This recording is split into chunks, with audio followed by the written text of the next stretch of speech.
Hello plant lovers!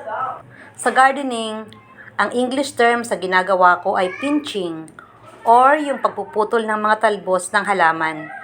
Ginagawa ito para magkaroon ng mga panibagong tubo ng mga sanga ang halaman.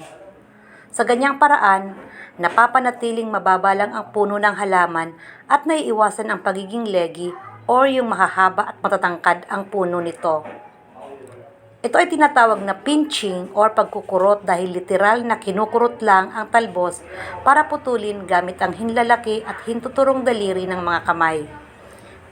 Pero nung time na yan, masakit ang mga daliri ko dahil sa arthritis, kaya naman gumamit ako ng gunting at hindi yung literal na pagkukurot. Anyway, wala namang pagkakaiba, basta ang mahalaga ay maputol ang mga dulong parte or yung talbos ng halaman. Pagkalipas ng 2 o 3 linggo, makikitang magsisilabas na ang mga panibagong sanga ng halaman.